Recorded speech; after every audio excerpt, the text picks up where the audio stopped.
das für die, die sagen, das steht für mich ganz oben, für die müssen wir das im Zweifel ermöglichen. Aber wir müssen doch gleichzeitig Anreize schaffen, mehr zu arbeiten. Das heißt, letztlich ist die Frage ja viel größer. Da geht es ja nicht nur um Vier-Tage-Woche und Ähnliches, sondern wenn wir uns anschauen, um auch noch mal auf die Grundfrage zu kommen, wie stellen wir den Wirtschaftsstandort Deutschland eigentlich in Zukunft auf? Und es wird viel über Bürokratie gesprochen, zu Recht.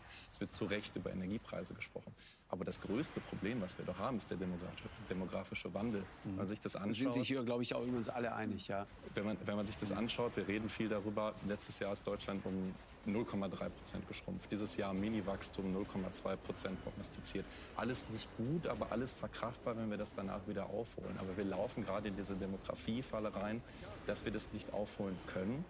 Und wir sehen, dass praktisch die Fieberkurve der deutschen Wirtschaft, die wir uns viel mehr anschauen sollten, ist das Wachstumspotenzial. Also was kann die deutsche Wirtschaft eigentlich aus ihrer eigenen Struktur heraus hinkriegen? Wie können wir wachsen, wenn wir mal kurzfristige Schocks außen vor nehmen? Was können wir aus uns selbst erreichen? Also Sie sagen, es geht, das fand ich ja diesen interessanten Gedanken, den mir übrigens Rüdiger Bachmann, Ökonom in Amerika, ne, der hat auf Sie hingewiesen, schrieb mir das und ich sagte dann, lass uns doch mal die Sendung holen.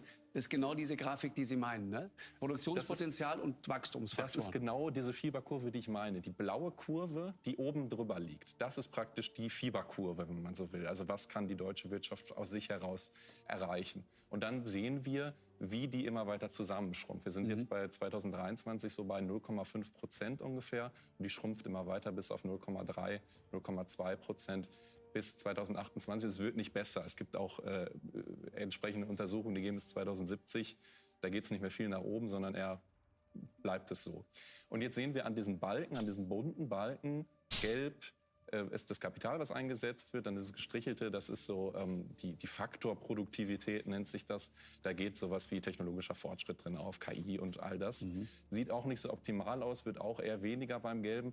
Aber die große Sache, das große Problem ist dieser dunkelblaue Balken, den Sie immer noch sehen, oben. Und jetzt wechselt er gerade ins Negative. Das heißt, der demografische Wandel schlägt zu. Uns fehlen die Arbeitskräfte, uns gehen Millionen von Leuten verloren. Und das müssen wir irgendwie ausgleichen. Das sind, was haben wir da 2028? 0,5 Prozentpunkte, die uns an Wachstumspotenzial in diesem einem Jahr überhaupt wegfallen, weil uns die Leute Ich meine, fehlen. das ist vor der Tür, ne? 2028. Ja, es ist längst da. Es ist längst da. Sie haben das berichtet. Ihnen fehlen die Leute und es wird immer schwieriger. Und das heißt, wir müssen alle Stellschrauben drehen, um das zu ändern. Wir müssen in der Rente was machen. Wir müssen irgendwie die Leute anreizen, dass sie länger arbeiten wollen, dass sie mehr davon haben.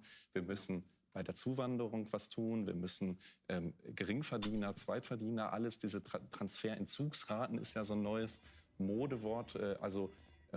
Staatliche Hilfen besser aufeinander abstimmen, weil es gibt tatsächlich jetzt Konstellationen, in denen arbeiten sie mehr und haben am Ende weniger raus. Das ist das eigentliche Problem. Das ist das, was Sie mit Anreizen gerade meinten, ne? Ja, Anreizeffekte setzen. Also was ich feststelle, wenn man mit jungen Menschen spricht, die eine gute Ausbildung haben, die absolvieren hier ihre Ausbildung und dann gehen sie uns verloren, weil das Ausland einfach attraktiver ist.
Und wegen auch, niedriger Steuersätze? Ja, wegen niedrigen Steuern insgesamt. Weil wegen mehr Sonnenstunden unter anderem? Wegen mehr Strandnähe? Das spielt auch alles eine Rolle. Absolut, das Gesamtpaket ist einfach besser. Genau. Und auch insgesamt die Stimmung in diesem Land ist einfach so schlecht. Da braucht es einen Aufbruch. Ja, das ist Tatsache. Wenn man sich mit den jungen Menschen unterhält, dann ist das so. Und wenn ich mir allein vorstelle, dass im Mittelstand bei familiengeführten Unternehmen bis 2030, glaube ich, 500.000 Unternehmensübergaben anstehen. Und eine halbe Million? Ja, eine halbe Million. Bis 2030, sagen Sie. Ist auch nicht mehr weit hin. Ich wollte gerade sagen, ja. Und jedes zweite Unternehmen findet jetzt schon keinen Nachfolger mehr. Also das muss man sich mal vorstellen. Also das ist tatsächlich dramatisch. Und die jungen Menschen sind auch ganz schwer zu motivieren, dann die Firmen zu übernehmen, weil sie sagen, das ist nicht meine Ausbildung, ich lasse mich doch nicht in so enge Leitplanken stecken. Also das ist auch etwas, was ich vorher angesprochen habe mit unternehmerischer Freiheit. Die jungen Menschen, das sind ja Freigeiste. Also die müssen sich entfalten können. Und ganz ehrlich, ich habe doch jetzt nicht mein Studium absolviert, damit ich mich hier mit Dokumentationspflichten rumschlage. Das kann man doch verstehen. Und ist das der Grund, warum Sie sagen, viele, und das geht ja so schleichend. Ich erinnere mich an ein Gespräch mit Jens Spahn, was glaube ich vor Monaten schon mal, der sagte, es gibt da so eine völlig falsche Vorstellung von der Deindustrialisierung, so nach dem Motto, jetzt morgen verlässt jeder zweite deutsche Unternehmer das Land. Er sagt, es geht schleichend. Aber es geht stetig voran. Ja. Erleben Sie auch so? Absolut. Ich meine, ich habe am Freitag mit einem Unternehmer gesprochen, der macht nichts anderes wie Firmenverlagerungen. Das ist eine Spedition, die packt ihre Firma ein und in Polen, Tschechien, Amerika, sonst wo wieder aus. Und der hat in den letzten 1,5 Jahren 320 Firmen umgezogen. 320. Und die Gründe dafür sind vielfältig. Aber allen voran natürlich, dass wir keine Willkommenskultur auch für Unternehmertum haben. Woanders ist man willkommen, das ist schon mal das Erste. Dann natürlich na gut, willkommen heißt dann, das unterlegt mit harten Zahlen, ne?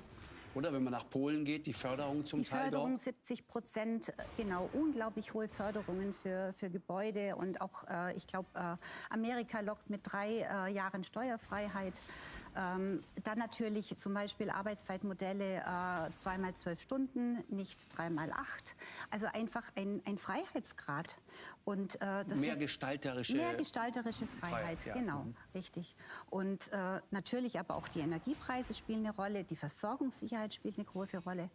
Können Sie das einmal kurz erzählen? Sie hatten 11 Mal Stromausfall? Ja, in 2023 hatten wir tatsächlich in Bayern. In Bayern? In Bayern. Bei Markus Söder wohnen Sie? Ja. Das kann doch nicht sein. Ja, doch, richtig. Erzählen Sie mal, wie kann das sein? Ja, das frage ich mich auch, wie das sein kann. Aber was ich sage jetzt sind das für einfach mal, Sie kennen... Richtige, fette Blackouts oder...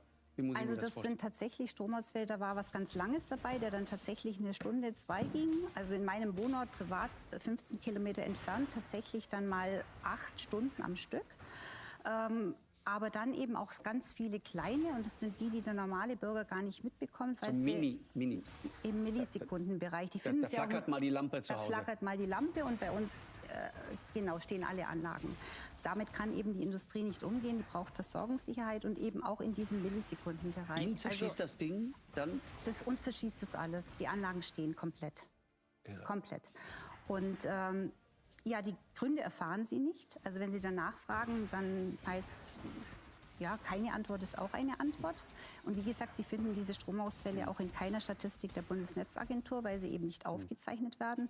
Und ich meine, Sie haben sich sicherlich diesen Bericht vom Bundesrechnungshof angeschaut zur Energiewende. Genau, interessant. Also ne? Richtig. Also, die sagen, ihr trefft zu optimistische Annahmen. Richtig, nicht sicher, nicht preisgünstig und nicht nachhaltig.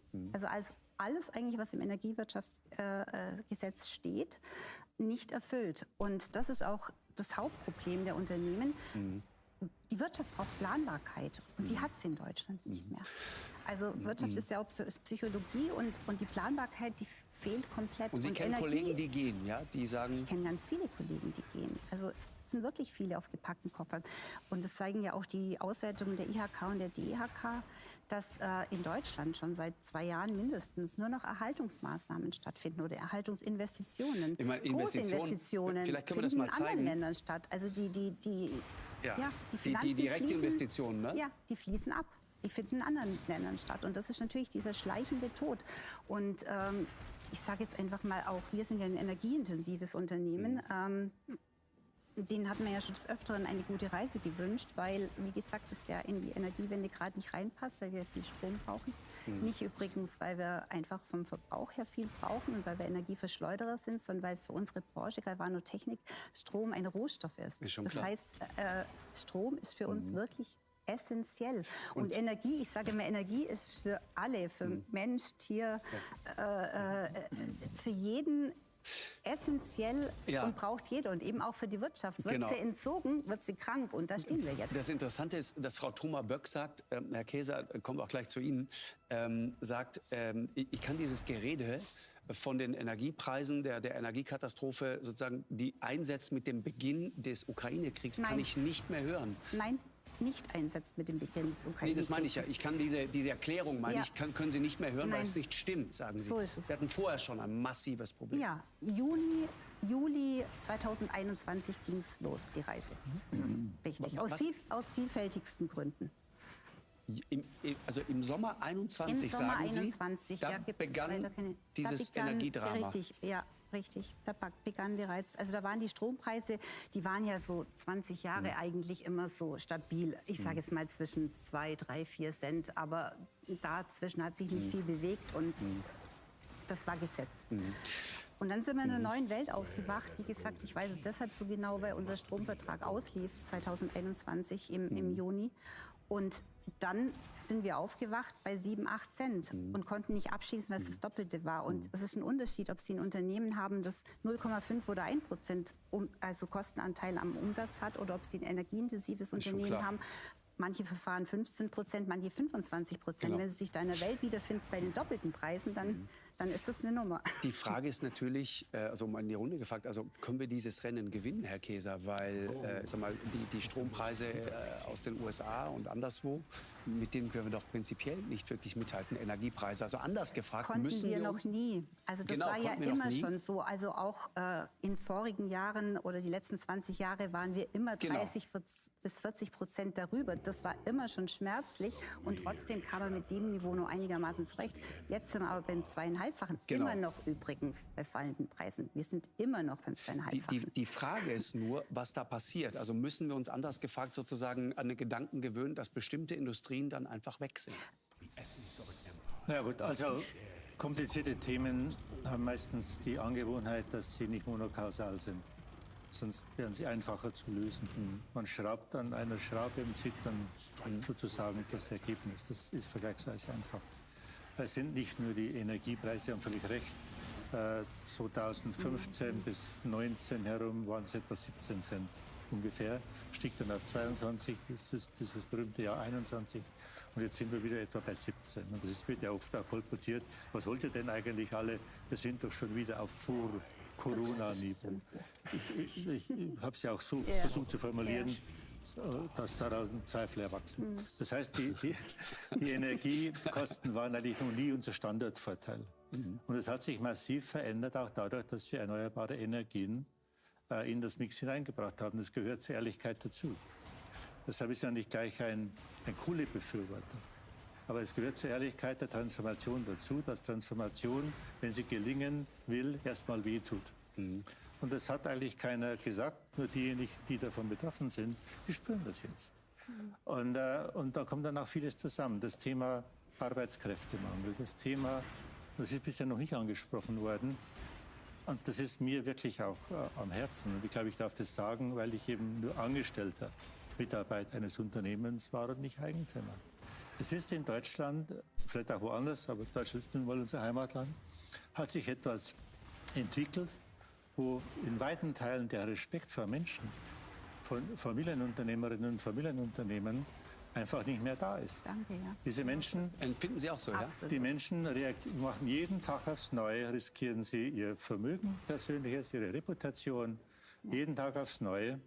Und was sie dann kriegen ist, was wollt ihr denn eigentlich? Ihr braucht zu viel Strom oder ihr habt zu viel Abwasser oder dieses oder jenes. Und dieser Respekt vor Menschen, die jeden Tag immer wieder aufs Neue etwas leisten, die Arbeit ermöglichen, die sie auch ziemlich gut bezahlen, der ist irgendwie verloren gegangen. Das hat man nicht mehr. Das gab es bei uns in meiner Generation, als ich jung war, gab es das nicht. Da waren die Menschen, gerade die Familienunternehmer, die waren halt, das war eine Nummer. Die kannte man überall. Die haben den gesellschaftlichen Frieden in ihrer Region auch wesentlich mit beeinflusst. Die haben mal der Feuerwehr was gespendet und Sportverein. Die haben dafür gesorgt, dass das gesellschaftliche Leben intakt war. Und das tun sie immer noch. Und wenn Sie mich heute fragen, die große Wirkung des Mittelstandes ist natürlich die Hidden Champion und all diese tollen Sachen. Aber der Mittelstand ist heute der Garant für die gesellschaftliche Stabilisierung in unserem Land. Wenn der weggeht, geht vielleicht nicht unbedingt der Wohlstand weg, aber es geht garantiert der soziale Frieden, der Ausgleich in unserem Land verloren. Also ich kann jedes Wort unterschreiben und Sie sprechen mir aus der Ich sage es ja deshalb, weil ich ja davon, sagen wir mal, keine Motivation habe. Und das ist ein Thema, das muss gesellschaftspolitisch und vor allem auch politisch angegangen sein. Wenn dann Leute sagen, ihr seid nicht mehr erwünscht, dann muss man sich halt auch überlegen, womit man da auch dann sagen wir mal, mit dem Feuer spielt. Erstens. Zweitens muss ich aber schon noch einmal sagen, das Thema Energie. Und das passt jetzt im Gegensatz zu dem Lob gerade gar nicht dazu. Wenn Sie heute einen durchschnittlichen Betrieb in Deutschland anschauen, ein durchschnittliches Unternehmen, von ganz groß bis ganz klein und zurück, dann sind die Energiekosten im Durchschnitt der deutschen Wirtschaft und der deutschen Industrie etwa 10% der Wertschöpfung. Arbeit ist 18. Das heißt also, das große Grundproblem ist das Thema Arbeit in seiner Qualität und auch in seinem Preis und letztlich auch in seiner Verfügbarkeit. Deshalb müssen wir tatsächlich in allererster Linie darauf achten, dass das Thema Arbeit, der Faktor Arbeit in Deutschland stabilisiert und wieder ausgebaut wird. Natürlich wird uns die künstliche Intelligenz massive Produktivitätsverbesserungen bringen. Wahrscheinlich aber zur falschen Zeit oder vielleicht auch zu spät. Und das ist schon ein Thema Demografie, die kann man ja, ist ja eine der ganz wenigen Themen, wo man die Zukunft voraussagen kann, eigentlich. Das spielt eine große Rolle, aber wir müssen den Faktor Arbeit in seiner Qualität, in der Verfügbarkeit und auch im Preis nochmal neu bewerten. Ist das einfach? Nö. Aber die einfachen Sachen haben wir in unserem Land schon alle gelöst. Wie machen wir das? Wie machen wir das? Was ist die Idee? Was ist der große Plan? Also der große Plan wäre zum einen mal diese Energiewende, also die ist ja sehr einsam. Den Weg, den Deutschland geht, der ist einfach sehr einsam. Also ich kritisiere, sage, ja, er ist für mich einsam, weil kein anderer tut so. Und ich stelle nicht in Frage, ob wir den gehen. Ich stelle nur in Frage, wie wir den gehen. Und zwar den zeitlichen Horizont mit der Brechstange an den Menschen vorbei. Und vor allem in der richtigen Reihenfolge. Für mich ist die Reihenfolge falsch. Also war ja auch Kritik des Bundesrechnungshofs, bau erst die Netze und sorg für Versorgungssicherheit, die wir nicht haben. Ist ja attestiert, nachweislich. Und das ist auch etwas, was die Wirtschaft einfach nicht, also mit was sie nicht umgehen kann, weil Energie ist einfach nur mal essentiell. Ja. Und richtig, also die falsche Reihenfolge, die Kraftwerkstrategie, die zu kurz springt. Und vor allem, man kann sich ja ausrechnen, wie stark die Kosten steigen, dass die Erneuerbaren zu niedrigen Preisen führen. Ja, das ist richtig.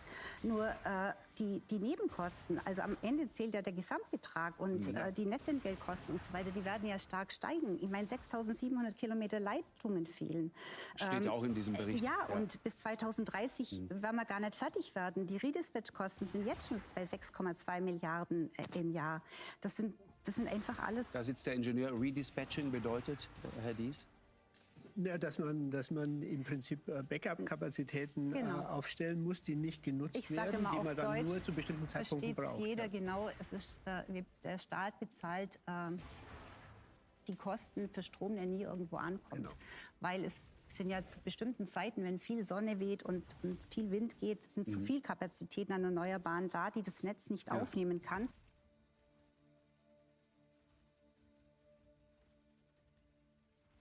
Can somebody explain to me in crayon-eating terms why I make over 3 times the federal minimum wage and I cannot afford to live?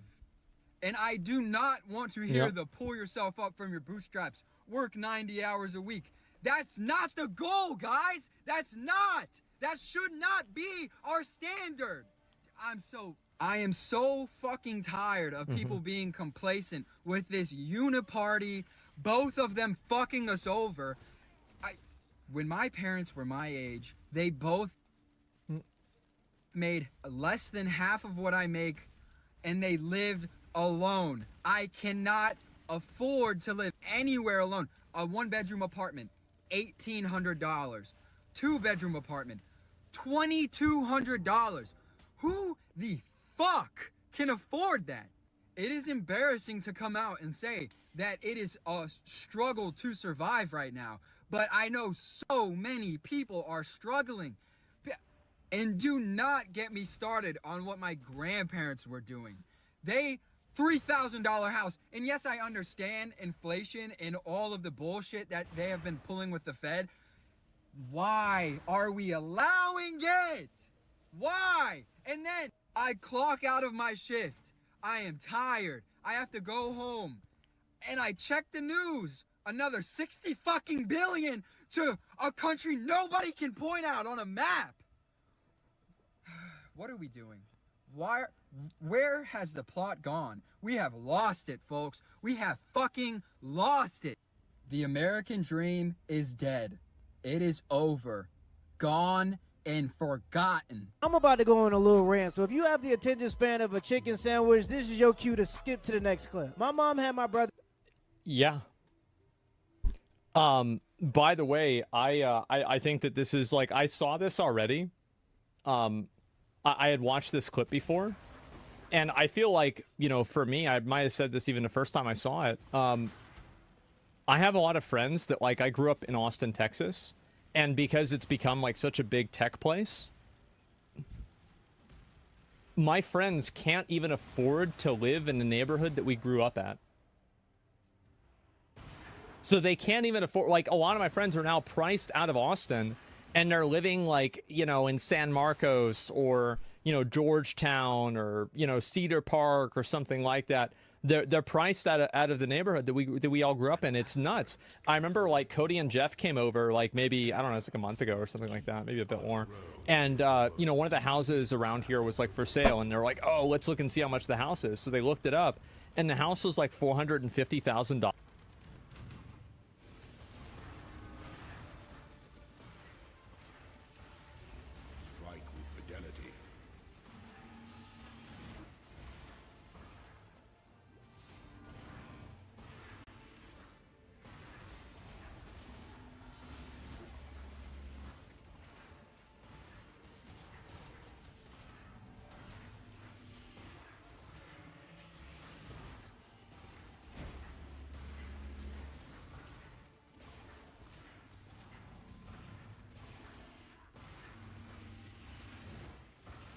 Choose your path.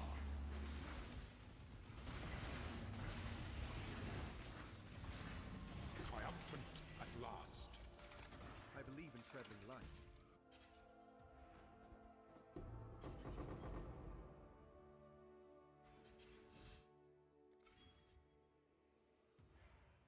Dollars? Holy shit. Oh my god. Yeah, and this is like, I mean, this was like, by the way, in the neighborhood that we grew up in, like, we were at this is a working class neighborhood. This was not even a middle class neighborhood. It's a working class neighborhood. $450,000. They're 15, and then she had me at 18. A single mom with 2 kids. She moved to Minnesota. She met a man who had kids.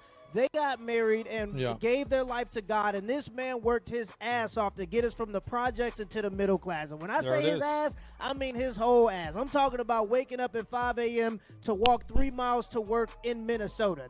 I think that's also true, too, where it's like a lot of guys, and I think this is happening to a lot of, like, Gen Z people and, like, younger, I would say ages 18 to 24, 25 people, where, like, how many of you guys, like, at age 19 felt exactly the way that he did? Because I sure as fuck know I did. I really did. Yeah, most people did. Yeah, shit, I'm 33 and I still feel it? Yeah, exactly. Shit, at age 30? Yeah, no doubt. And I feel like that's what happens to a lot of people whenever they finally become adults and they feel like they have to do all this stuff and, you know, like... You know, I remember whenever I was like 7, like, I figured out this was going to happen whenever you would become an adult, because I'm like, yeah, what the fuck? Like, why isn't my mom just playing Super Nintendo all day? Why wouldn't she just do that? Like, I feel like that'd be way better than, like, doing this other bullshit, right? But I was like, oh, she's got to have a job. It's like, well, what the fuck? Like, what do you mean a job? Like, yeah, my dad's there, like, what, 10 hours a day? Well, what about Mario? And then like the teacher's like, well, what kind of job do you want? I said, you think I want to go do that? No. The fuck no. No, why would I want to do that? Yeah, no, that's the way I felt even whenever I was a kid. To work your ass out. So I'm a very pull yourself up by the bootstraps kind of guy because that's what I seen as a masculine figure when I was growing up. With that, I think the truth is that he's right. I mean, like you, and this is a problem that a lot of like I think younger people have is that it's very easy to like hate the pull yourself up by your bootstraps mentality, but it does work, and it works at a much higher ratio than recording a video for TikTok in your car. And I'm not saying it works every time, but there is if you look at the ratio of effectiveness of pulling yourself up by your bootstraps versus recording videos about how bad the economy is, yelling at a phone, I mean, unless you become a YouTuber, you're probably going to be better off at the bootstraps. Wow. So I think that in this case, like, I think they're both right. Where it's like, it shouldn't be like this, but it is. Being said, if you want Gen Z to believe in capitalism, you can't allow companies and corporations to come in by 20. If you want people to believe in capitalism, you have to give them a achievable capital that they can work towards. Like, that's the whole idea of capitalism. Like, if you can't work towards capitalism, if you can't work towards capital, why the fuck would you want capitalism? Well, it makes sense, right? Sure. 25% of the single-family homes in America boost up the prices, charge exorbitant amounts of rent, tell Gen Z that they're basically never going to be able to afford a home, and then act surprised when they start turning into communists. The percentage of single-family homes in America that was... To be fair, I think, like... I mean, this same shit happened 10 years ago, whenever I was 23, right? Like, you remember, like, Occupy Wall Street and everything that happened then? That was a really, really big thing. And then it just kind of fizzled out and people moved on. So yeah, I think this will keep happening like every 10 years. It happened in 2008. Yeah, but like Occupy Wall Street, I think was like 2010. I feel like it was like around then. I could be wrong, but like that's how I remember it. By companies and corporations pre-COVID was 5%. Now it's 25%. And you know the solution that they try turning into communists. The percentage of single-family homes in America that was owned by companies and corporations pre-COVID was 5%. Now it's 25%. And you know, yeah, I think this is a game exploit that needs to get patched, and I don't really know how. I don't think the devs have figured it out yet. But this whole exploit where these companies buy up houses in mass, and like one guy or like a group of people owns 3,000 properties, or one guy owns 150 properties. This is going to go towards neo-feudalism. It is. That is what's happening. Monopoly housing, it is. It's basically feudalism. Solution that they tried to push to Gen Z, tiny homes. Don't nobody want to live in an $80,000 shed. Nobody wants to. I mean, I do know one person who lived in a shipping container. But otherwise, he's right. He's absolutely right. Yeah, nobody wants to live in like one of these pods. With plumbing, people want enough space for a family. And the craziest part is nobody's talking about the death of the middle class. It seems like the right's focused on Israel and the left is focused on identity politics. And when they do talk about classes, it's never... Yeah, and then you got people like this guy who's focused on being able to fucking afford a house, and he's losing his goddamn mind sitting in his car. Never the middle class because it's not polarizing enough to get votes. So it's always tax cuts for the rich or more welfare programs for the poor. They never talk about the middle class. And it's such a divide and conquer tactic. And if you look, you can see it. Everybody's talking about what group they identify with, and nobody's talking. I'm gonna get into a conspiracy theory, right? I mean, I've already had like one group of people getting mad at me this week, right, for the Israel-Palestine stuff. Let's go for number 2. I think that the reaction to Occupy Wall Street was an intentional push of identity politics to divide people and make people less likely to focus their anger on the upper class. I think that it was done on purpose. It was a top-down agenda that was created by different like media organizations. Really, I think it happened. Because the reason why is that if I was Rupert Murdoch, that's what I'd do. You know, like, I mean, yeah, that's the thing. So it's like, yeah, I think about it. It's like, how would you do that? Yeah, for sure. Yeah, because it would work.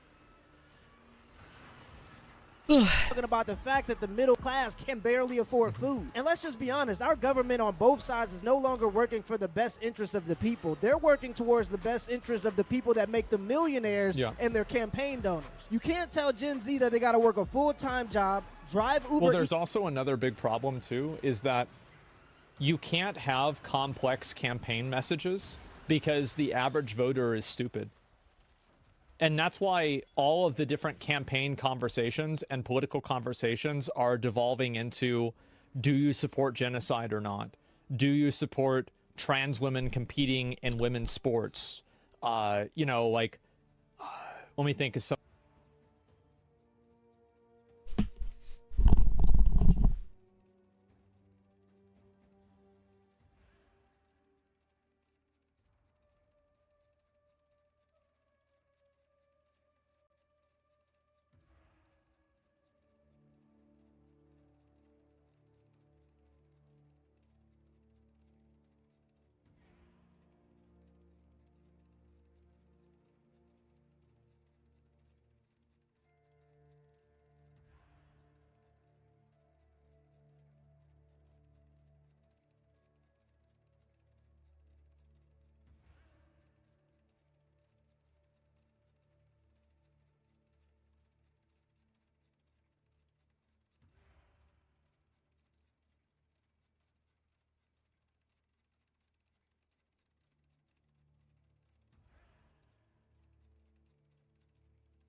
Some other ones.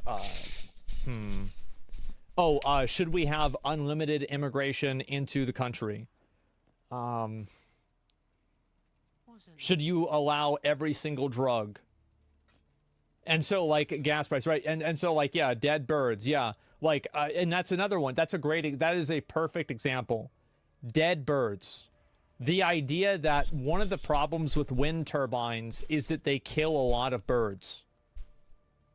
Or, sorry, like wind power. Do you want to know what percentage of birds are killed by wind turbines? It's like 1 or 2%, guys. Do you know what kills way more birds? Buildings. Birds fly into walls because they're stupid, and that's why they're not dinosaurs anymore. They're so stupid. They're birds. They just fly into a wall. They fly into a window. Like here. Move it.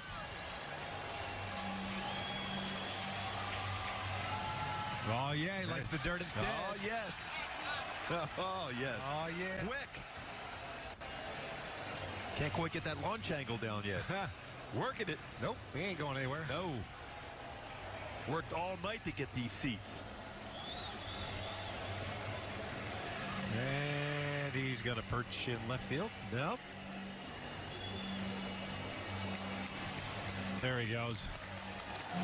He gone. He's in cruise control now.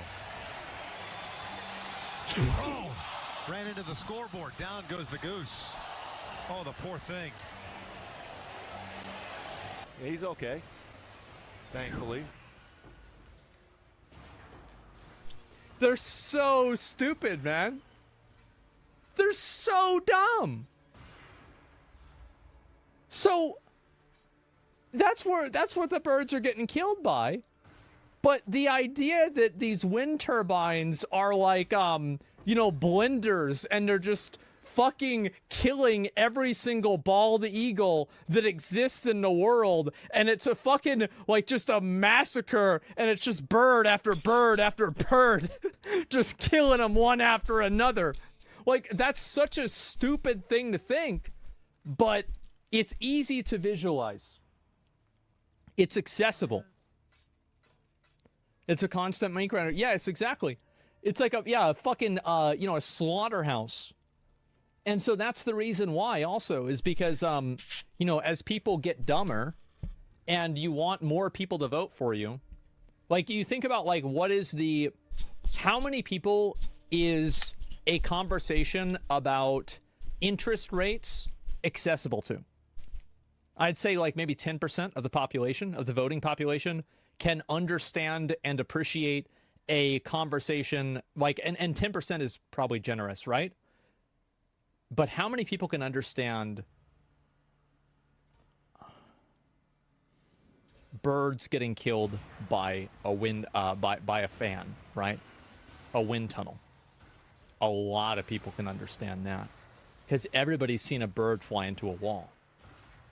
You see what I'm saying?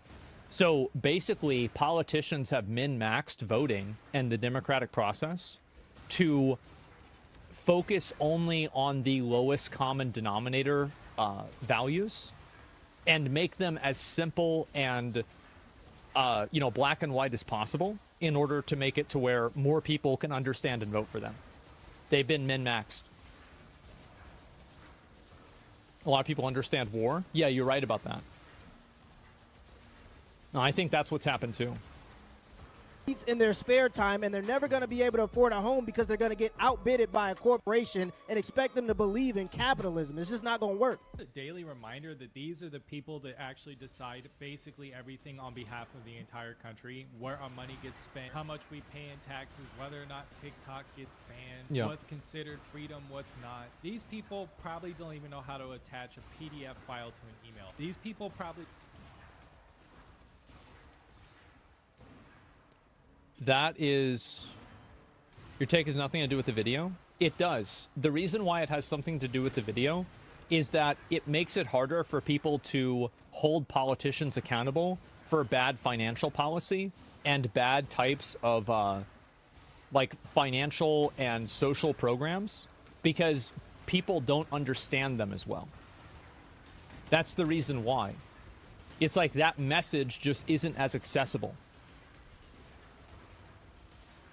That's my point. Phone to the Wi-Fi. These people haven't worked a real fucking job in probably 30 years. And also keep in mind that once you get voted into one of these political positions, you get paid at minimum like $200,000 for the rest of your life. So they can just sit in Congress, do absolutely nothing, and just age gracefully, in quotation marks. The worst part about elderly people being in political power is that they're not even going to have to live through the decisions that they are making on behalf of everyone else. They'll be gone by the time the actual real consequences come from their actions that they're deciding on right now. It just makes me sick. And if you look down there, I don't see a single person that looks like they are even at the age of 40. Every single one of these people is 60 plus, and there's a reason for that. Now that we talked about I disagree with that, by the way. I disagree with that mindset. I think that's silly. Because I think a really good argument against that is Bernie Sanders. I don't think that we should have term limits, because if we have somebody who's good at their job, I don't want to get rid of them for an arbitrary reason. I think that's and also there are also politicians and people that are young who are also incompetent and stupid. It's not like like old people have a monopoly on being stupid. I mean, maybe with computers they kind of do. But with a lot of other things, no, I don't think that's the way you should look at it.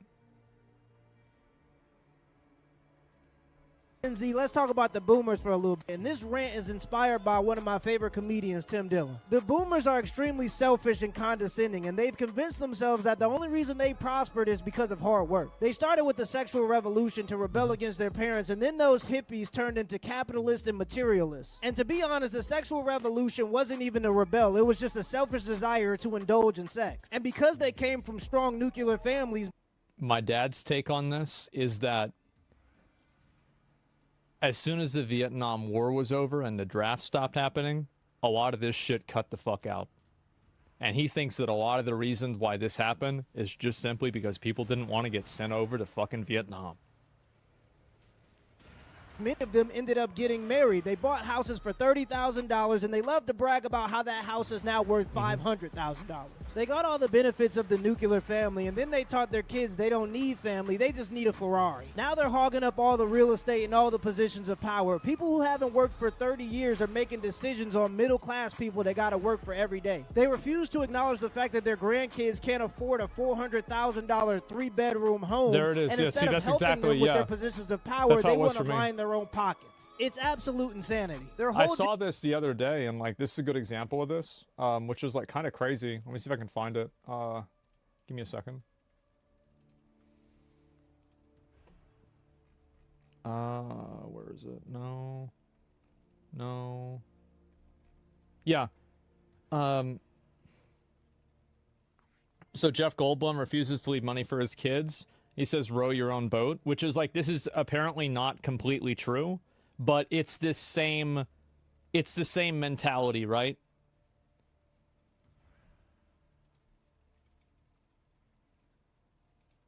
Generational identity is wrapped around the idea that hard work pays off, and that's because they lived in a time where one person could work a job and afford a home. I do think hard work does pay off, and it pays off at a much higher ratio than complaining about capitalism. It does. That's the bottom line. Like, I understand that it doesn't always pay off, but the truth is that if you don't work hard, the chances are that you will not be successful, and you won't make any money, and you're going to be fucked. Not anymore. Well, like, so if you had a kid, would you tell your kid to work hard, or would you tell him to just lay around and blame the government for everything?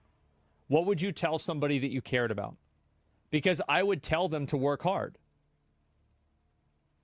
Lay around? Well, a mix of both. Yeah, sure, right? But like, what I'm saying is I would tell them to work hard, because even if it doesn't work as much, it's still better than nothing else.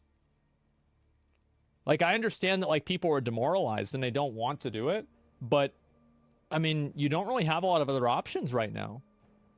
Like, what are you going to do? I mean, that's really the truth, and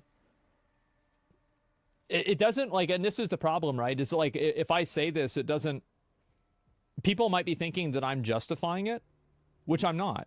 I'm not justifying it, but I'm saying that it is true.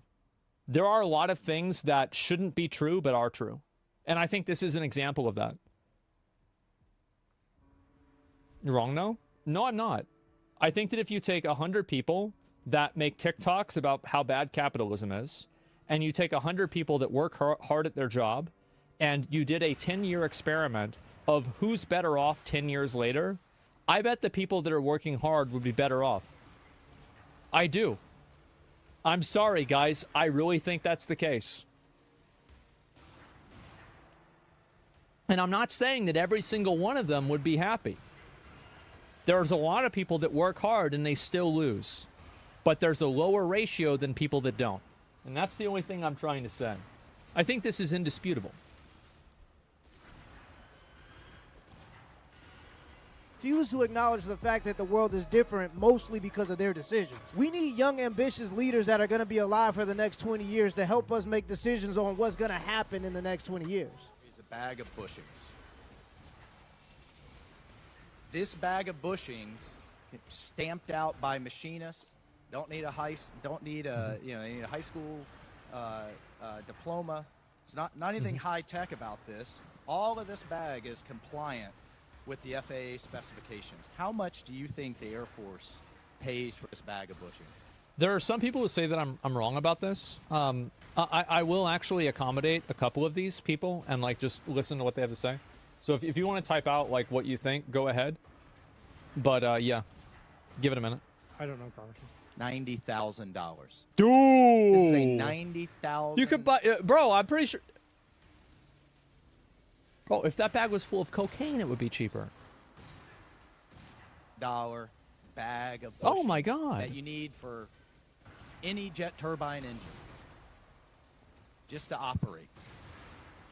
So the exorbitant cost due to DoD only buying commercial parts from the OEMs, which is essentially sole source, is literally driving us out of business. Yep. The interest on our debt alone is now exceeding, for the first time in American history, the entire... Has anybody ever asked the question, why is it that we need to buy even more of these jets?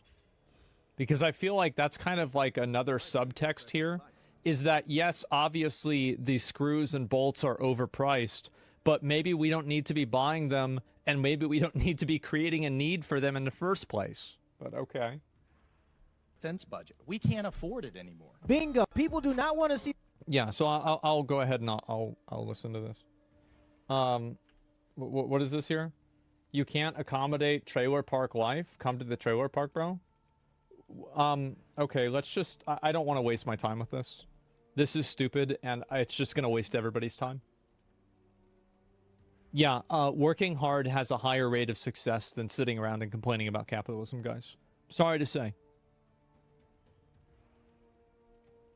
Their tax money go to wars in other countries that they cannot even point out on a map when we have homeless people shooting up fentanyl on the streets. And everybody's talking about Israel or Palestine, not even realizing that it's another divide and conquer tactic. I'm team no World War III. How about that? I'm team no World War III. Let's help the homeless people here in America with our American tax dollars. Also, why are we expected to give more money to a government that's been proven to be bad with money? What other entity gets that privilege? If I was a person or any other entity and I walked into a bank with the spending habits that America has, they would laugh me out of the room. I know who.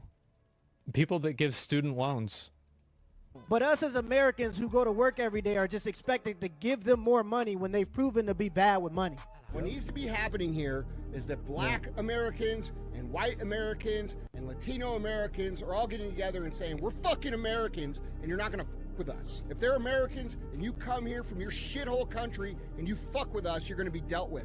That needs to be the policy. Running up and down the streets, punching people, fucking doing whatever the fuck they want, beating up the cops, flipping the cops off. They divided us intentionally in 2020 so that this exact unity wouldn't happen when they did this shit. I think he's completely right about this. Like, he's 100% right. I totally support this. Outside of the flicking the cops off. I think if you want to flick the cops off, that's okay. People are starting to figure it out. I love it, dude. I love it. People are starting to get it. It's Americans, and then it's other people. It's not black. It's not white. It's not gay. It's not straight. It's Americans, and then it's other people. Exactly. Americans have fallen victim to comfort due to materialism and the idea that tolerance is a virtue. And so now we've gotten to the point where we're tolerating. And by the way, this shit will happen again. Like, the next time we have another 9/11, like, this will happen again. Because, like, after 9/11, this happened. Like, it was like a Helldivers 2 situation where it's like everybody wanted to join the military, people were super patriotic, and, like, everything was going on, and everybody was on the same side for, like, I don't know, I'd say, like, 5 years, right? Maybe a little bit less, a little bit more. And, yeah, but it takes, like, some sort of, like, other force for people to, like, unite against them. There's, like, I think it's, like, an ancient, like, Arab quote, I'm not sure. It's me against my brother, me and my brother against my cousin, me and my brother and my cousin against the world. And I think that that's really kind of what happens, is that as soon as you get to the point where there's no other outside force, people start fighting with each other.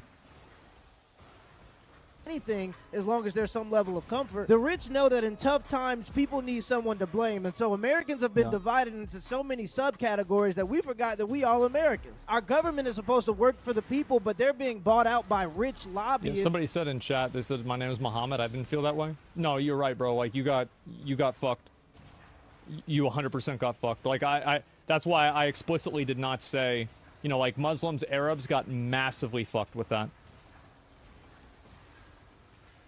To influence their decisions based on campaign donations. And we Same don't with, even like, notice Asians that we all during get COVID. bent over because everybody's blaming like their Jewish hardship people on the now. opposing group. We got to remember that white Americans are the same people that damn near overthrew a government over a 2% tax. American black people are the same people that endured through slavery, built black Wall Streets, and were the highest married demographic up until the 60s. It's almost as if we've forgotten who we are and the types of people that our ancestors had to be to get us to this point. The companies that are in power and our current government's worst nightmare is for Americans to remember who we are and who we came from. We've become tolerant of treatment that our ancestors would never allow. Let me know in the comments below if this video was a W or a L, and give me the HBO special as a help brother out special. Hit the like and the subscribe button for more content. Till next time. Yep, I completely fucking agree with, like, literally everything. Like, I totally fucking agree with that. Absolutely. Link the video. I want to like it. Yeah, this guy's great. I love this guy. This is the first video I've ever seen of his, and I'm glad I watched it. Yeah, this was really, really good. Can somebody explain? Give me a second. Just that out. Have you seen Rock, Paper, Scissors 2? Yeah, I think I did actually watch that. I'm not going to watch that right now. Makes decent videos. Yeah, it's like, I think that's one of the issues is that there's, like, a lot of problems that, and this is a big difference that I think people have, is that they mistake, like, patriotism or nationalism for patriotism. And I think that it's, people view somebody like this guy, or, for example, like this guy here, as, like, criticizing America and, like, hating America. And, like, I don't think that whenever you are critical of the government, it necessarily means you hate the government, right? It's not like you hate the country. You just don't like it being the way that it is right now. And, yeah. He's trying to fix it. Yeah, exactly. Like, that's like the opposite even. And so I didn't feel any hate from him. Yeah, but, like, you'll see people that say that both government and companies are using the power of stupid, which I think 100% works with dividing the people. Well, the reason why the power of stupid works is because there's a lot of stupid people.